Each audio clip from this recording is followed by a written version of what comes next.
Hey, Rami, what's the plan? Okay, hear me out. Beautiful Mexican supercar, beautiful Mexican roads, promoting the Horizon Festival! Do we need promoting? The festival seems to be doing okay. All right. I'll find someone else. That is not what I said. Of course I'll help you. I knew I could rely on you. Let's go!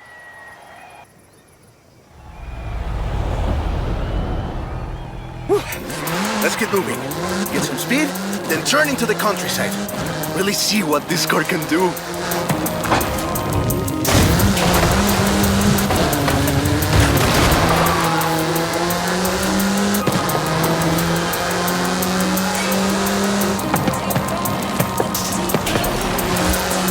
400 yards, turn right. Yeah, great speed! But let's see how you handle some corners. You want to tell me about the car, don't you? I thought you'd never ask! So, VUL is an abbreviation. It stands for Vehicles of Ultra Lightweight and High Performance. It was started by two brothers, Guillermo and Iker Echeverria. The VUL 05 is a track-focused supercar, designed and produced in Mexico, but tested and optimized in the UK. I even think I saw one at the festival when I was over there. We're driving the pre-production version of the VUL 05RR, an even more track-focused version. Somehow, the designers reduced the weight by 65 kilos and increased the power to nearly 400 bhp.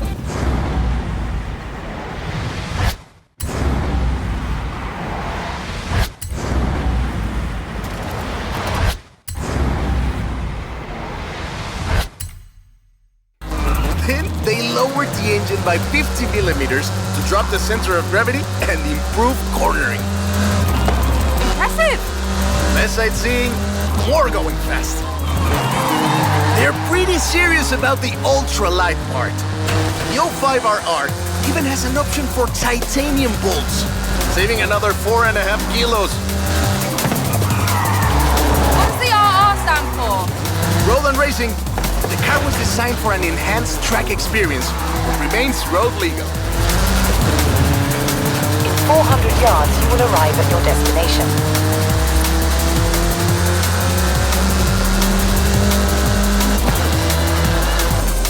Perfect. There's a couple of other things you can help out with, if it's not too much trouble. Oh, you're never gonna let me live that down, are you? Call me.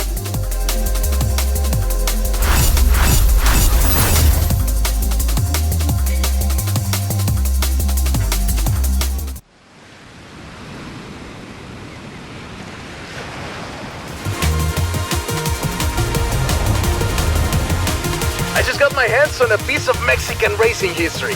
Wanna see? Of course, I'm on my way. I just got my hands on a piece of Mexican racing history. Wanna see? Of course, I'm on my way.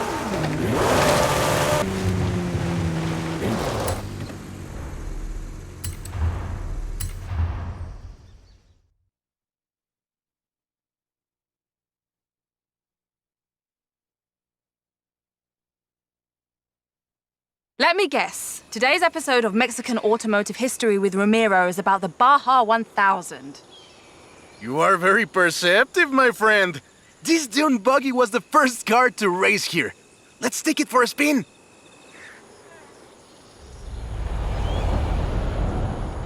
The Baja 1000 is probably the most prestigious race held in Mexico. Do you know how it all started? I assume the Myers Manx has something to do with it? Correct again. The Baja 1000 started as a very elaborate marketing campaign for the car you're driving. But let me start from the beginning. On the 22nd of March, 1962, Dave Eakins and Billy Robertson did the first real Baja run. They went from Tijuana to La Paz in 39 hours, 56 minutes on new Honda CL72 Scrambler motorcycles. So they probably were a bit sore afterwards. They got a lot of media coverage though. A year later, Myers started to work on a prototype buggy he called Old Red in his garage in Newport Beach. It was based on the VW Beetle, and it paved the way for what we know as buggies. Cars that are built for off-roading using the Beetle as a donor chassis. But I guess they wanted even more publicity because in April 1967, Myers decided to make an attempt at breaking Eakins' record. And it worked! Myers did it in 34 hours and 45 minutes, beating Eakins for more than 5 hours. The rivalry was known as Buggy Beats Bike in Baja. Sounds like something you did back in the UK, doesn't it?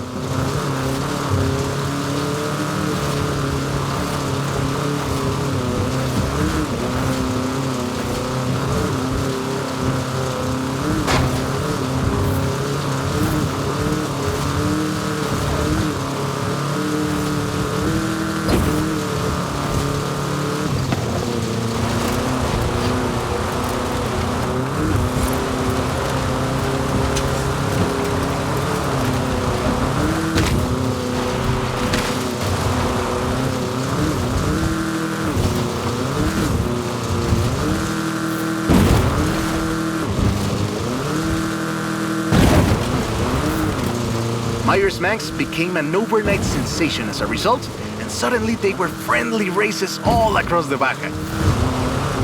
It wasn't long before they realized they needed something more organized, and that was Mexican 1000. Guess who won the inaugural event? Myers-Manx? You're on fire today!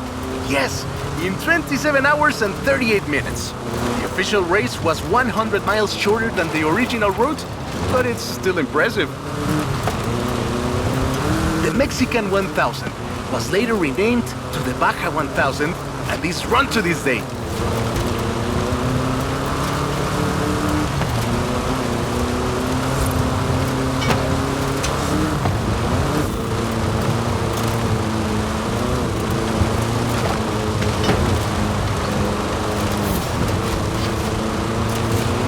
In 200 meters, turn left. Turn left.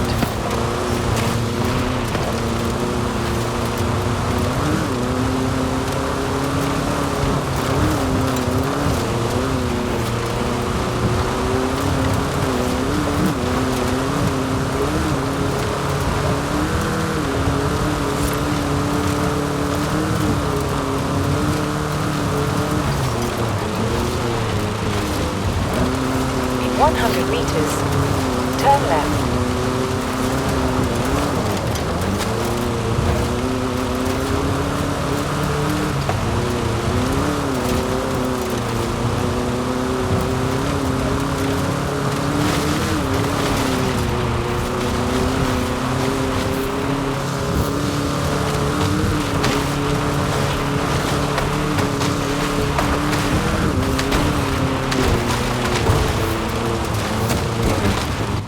I love that story.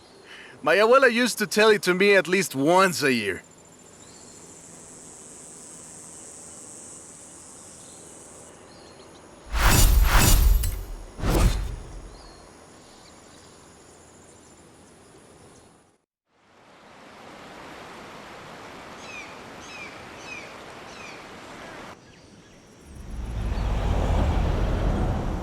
Hey, come quick!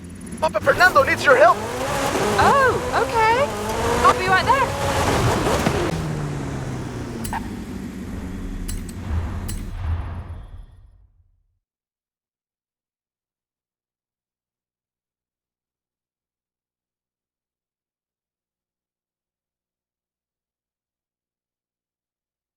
Oh, right. I get it now. To be honest though, it was me who needed your help, not Papa Fernando. Can't follow that logic. Who are the other racers? You know them. It's the Born Fast crew. They're raring to go.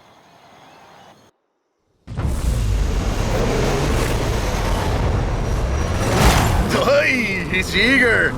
But this isn't really a street race. There's no checkpoints, just the finish line. So keep to the route and get there first.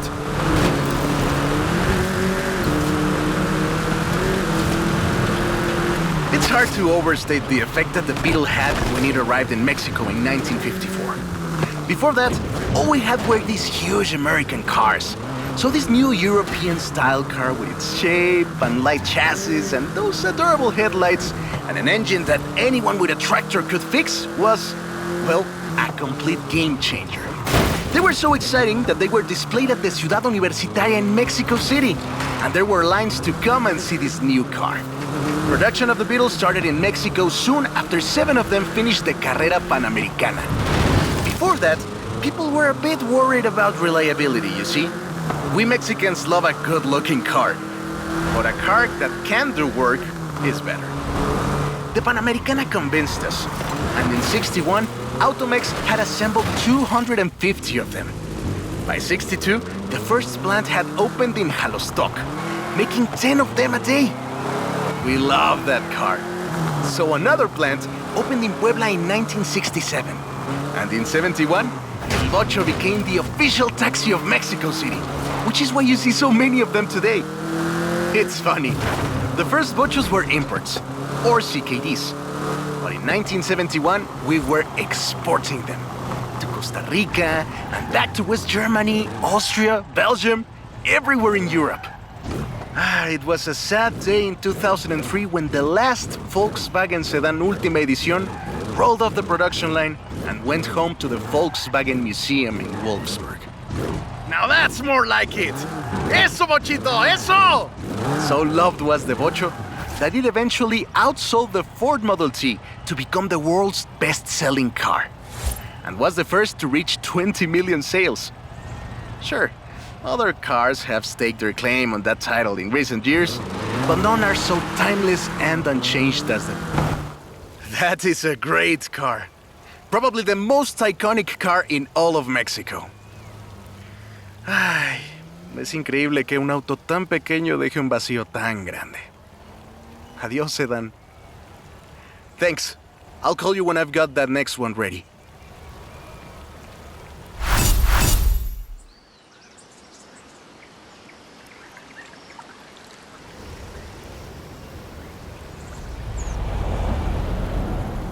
I have a brilliant idea. Another one? What happened to the last idea? This one is better. Meet me in town. You have arrived at your destination.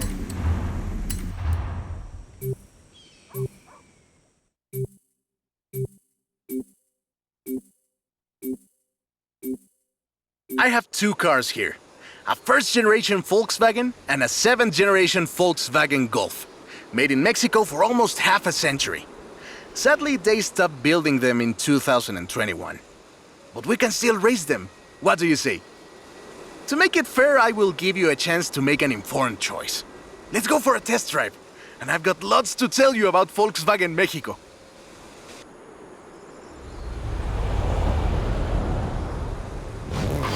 Volkswagen Mexico headquarters are in Puebla City. It started production in 1967 with the famous Beetle. As we call it, the Bocho. VW made multiple attempts at replacing the famous Beetle with newer models, but all of them failed way short of achieving the production figures until the Volkswagen Golf came into play.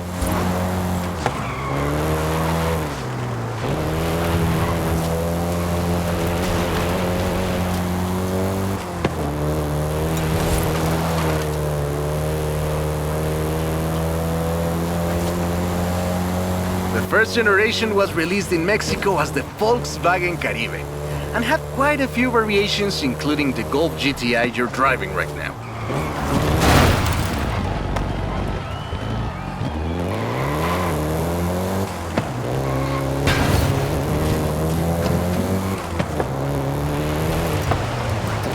VW engineers, inspired by the Beetle GSR, designed and prototyped the Golf in secret as a Skunk Works project.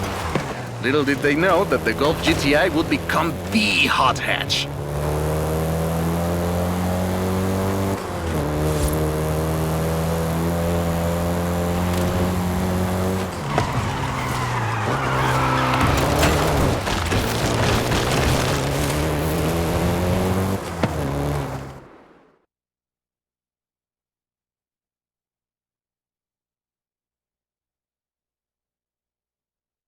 Shall we jump 40 years in the future and try the 7th generation?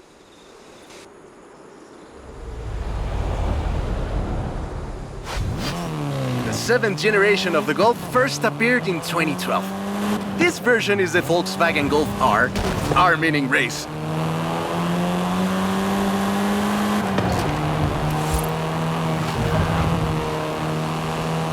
This was the fastest Golf in the range, with a 0 to 60 time of 5.1 seconds.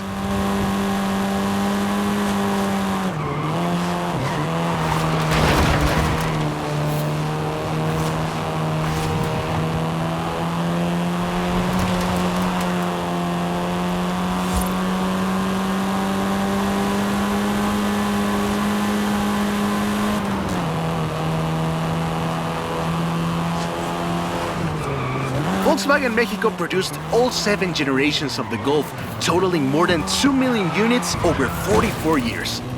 In fact, a lot of Golfs you find in the US were built here.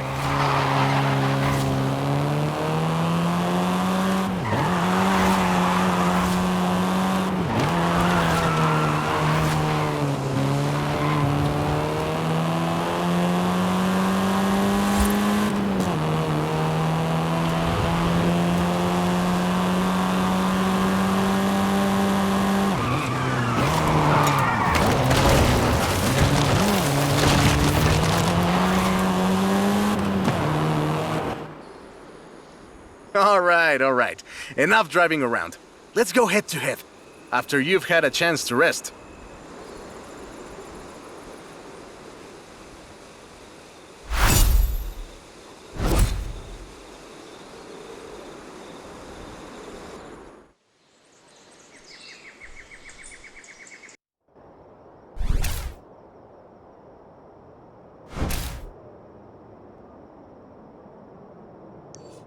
I'm a fair man. I'll let you choose. Which Golf do you want to drive for our little race? I'll take the Golf GTI. Turn around when it is safe.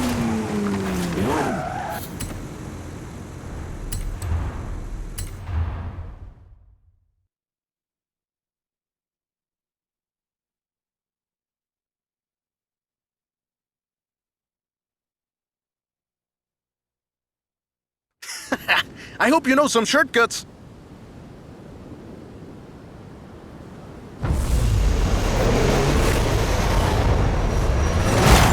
See you at the finish line.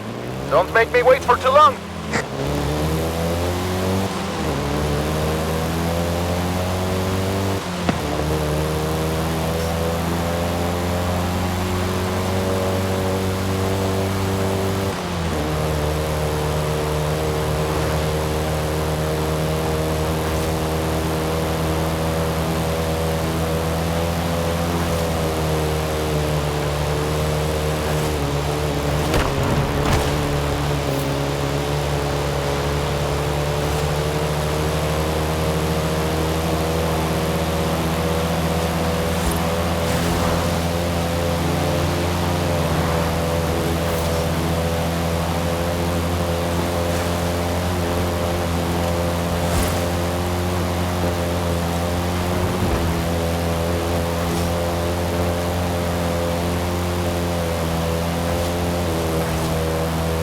Haha, I see what you're doing, but you still can't win.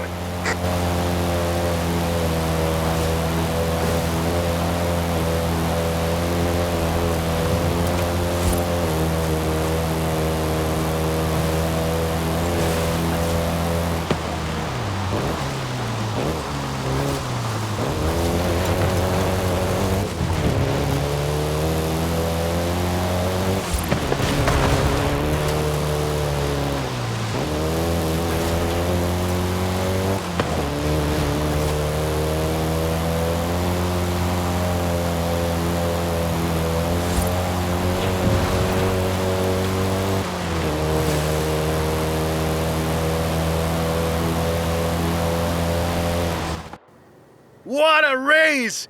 I am actually surprised the first generation still holds up. I'm sure you didn't cheat.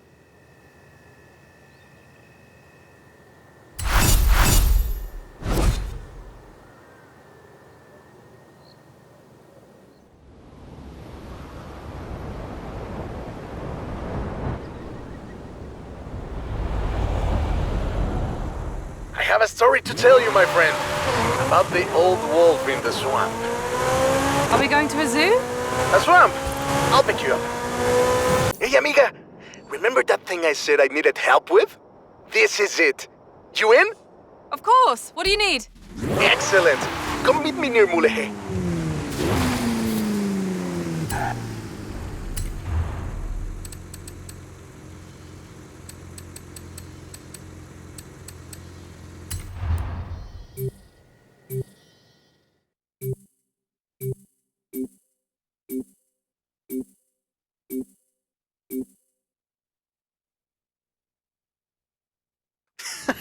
I hope you know some shortcuts.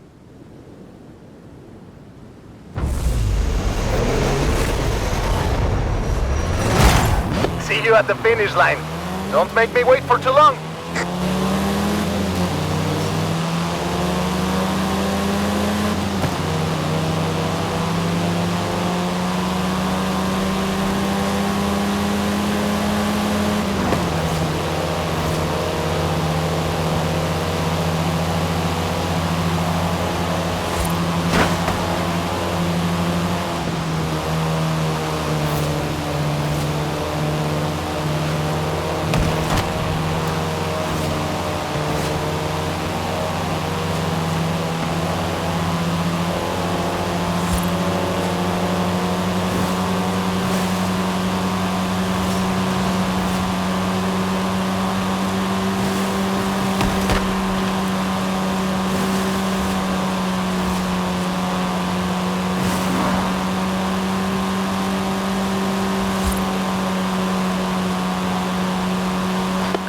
I see what you're doing, but you still can't win.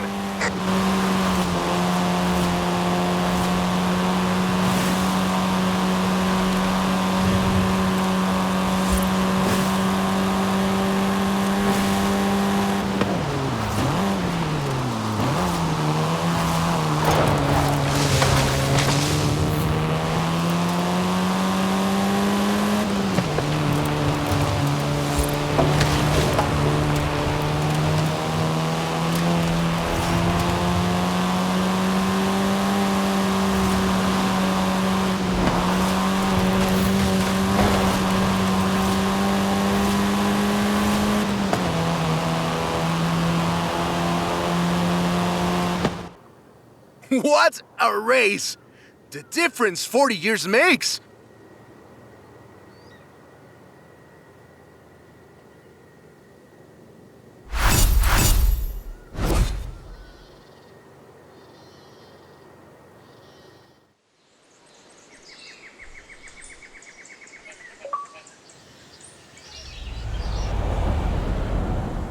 I've been doing some research on the Corvette. Come down and hear the story.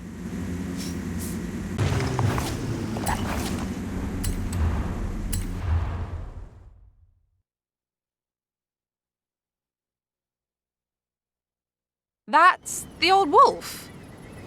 No, that's an old truck. The wolf is waiting for us at the swamp.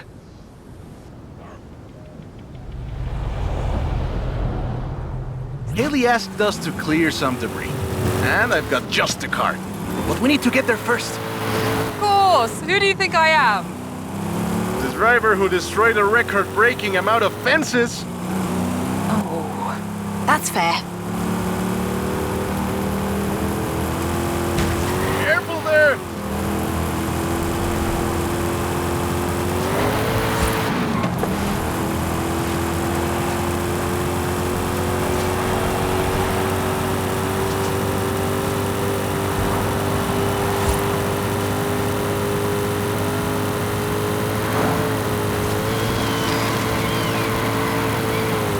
In 400 meters, turn right.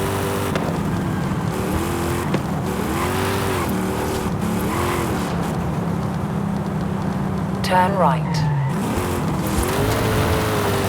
This car is too old for this kind of driving! In 200 meters, turn right. Turn right. See? Got here in one piece. And gave me a few heart attacks.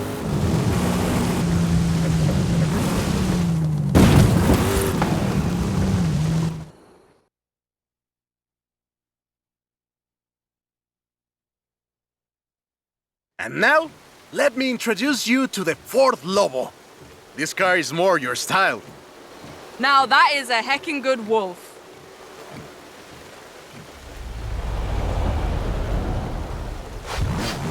We call it Lobo here. Marketing in this country is outstanding. Let's get to work. See all that brush and stuff? Clear it out. What? No! It's not just an excuse to throw the Lobo around. It is just an excuse to throw the Lobo around. In the 90s, Ford decided that they needed to rebrand the F-150 for the Mexican market. And the name Lobo just has a real ring to it. They started using the badge in 1997, and the rest is history. The Ford Lobo quickly became one of the most popular vehicles in the country. Lobo is still used for the modern Rangers like the one based on the F-150 Raptor you're driving. But we don't just call it Lobo. No. We call it Lobo Raptor. So it's the same car? Now, there are loads of differences, like a dog and a wolf. The Lobo only comes in XLT and with higher trim levels. The base version is still sold in Mexico as the F-150, but the Lobo is the elite F-150.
Great, job's done.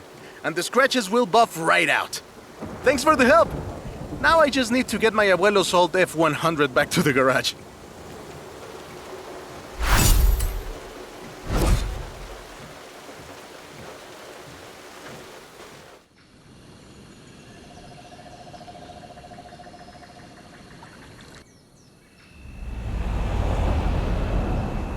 I've got 1,400 horses and I need you to help with them. I think I know what this is. I'll be right over.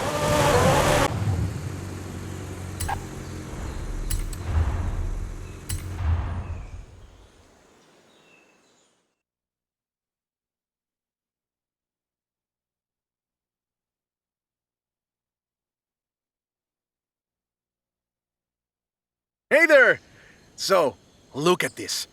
1,400 horses of electric Ford Mustang. Get in!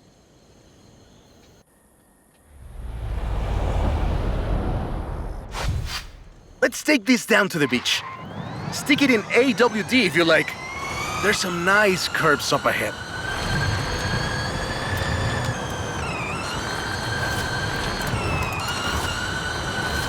Calm down. I know you like to go fast. but I had a big breakfast. Whoa! How do you make it go around corners like that? I'm really asking. This is 2021's EV of the year. And it was up against things like the Taycan and the e-tron and the Recharge.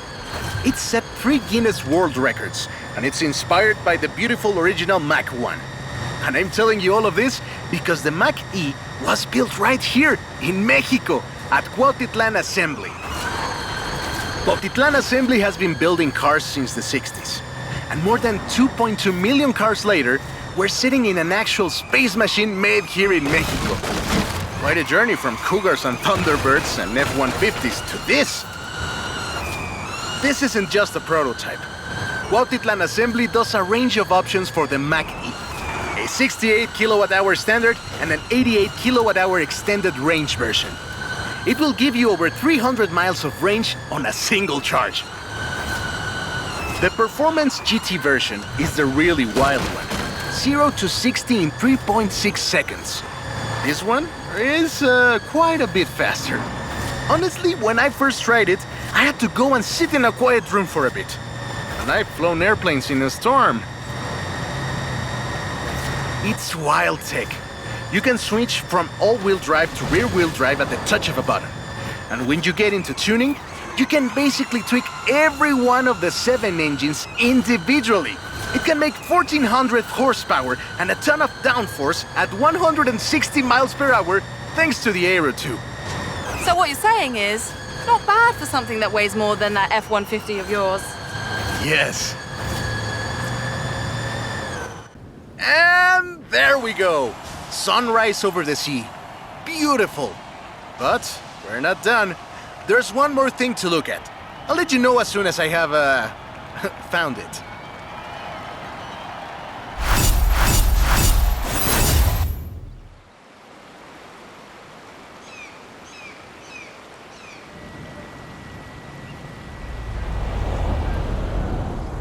Okay, this one will be epic. I found the Porsche Carrera. You know what that means? Racing? And what do you mean, found? In a barn, of course. And of course it's racing. Come meet me at Guanajuato. You have arrived at your destination.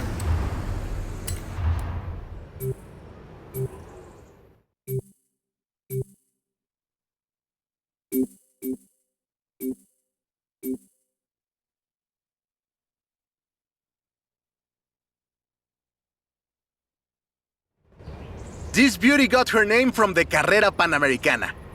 The races don't run anymore, but who can blame us if we take it out one more time? Right? Let's see what this car can do.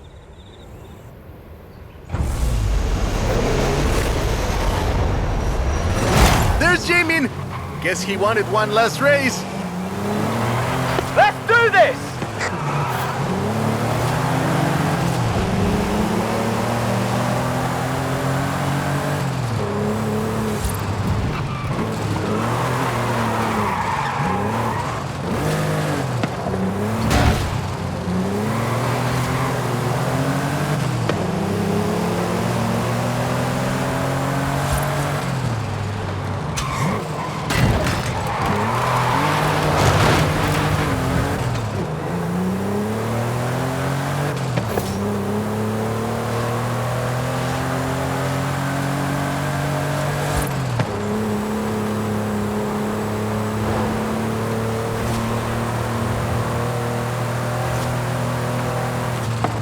The original Panamericana ran from 1950 to 1954, originally celebrating the opening of the Mexican section of the longest road in the world, the Panamericana Highway. The first race had 132 competitors, and everyone turned up. Amateurs to F1 drivers, men, women, professionals, anyone who had a car. Do you know anyone who participated? Aleja thinks Papa Fernando did, but she thinks Papa Fernando did everything. I know we used to go to the races with my grandfather. Ah, qué buenos recuerdos. 2,178 miles of the Pan American Highway run through Mexico. The race itself had 9 stages and lasted 5 days. There was no speed limit before 2012, and you'd see cars doing 180 miles per hour. Not that I'd know anything about that. But the sheer distance wasn't the only challenge. Constant changes in the elevation from sea level to 3 kilometers up. The most challenging road race in the world. The winner of the very first Carrera Panamericana was Herschel McGriff, who drove an Oldsmobile 88 at an average speed of 88 miles per hour. The Porsche Carrera got its name thanks to Hans Hermann, who won the small sports cars category in 1954. He drove the Porsche 550 Spider and came third overall. He was sick before the race, and his tires came off at the start. He really pulled through against the odds. Porsche had 6 cars competing in 1954, and all of them made it through the end. A lot of others didn't, let me tell you. Enjoying yourself, are you? Yeah, I kinda had a feeling you were. 1954 was the last year the original Carrera Panamericana took place. But it gave us the most famous Porsche model, the Carrera you're driving right now. The Carrera RS 2.7 was the first production street racing 911. It was built on the 911S 2.4, the fastest Porsche you could buy at the time, and a popular choice in the later Carrera Panamericana races. The race was revived in 1988 and ran to 2016, staying true to the original races with high-speed road stages. The routes for the race were carefully selected every year by planning committee and local government to ensure they were race-worthy and that they can be closed up for... This is Jamin's exit. Having fun, my friend. Take care. Looking forward to seeing what you can do out there. Have fun now, yeah? Great race. Almost like we did a little Panamericana with a friend. Anyways, hope you had fun with this little stroll through cars hechos en Mexico. It was great. And let me know if you find any other cars like that.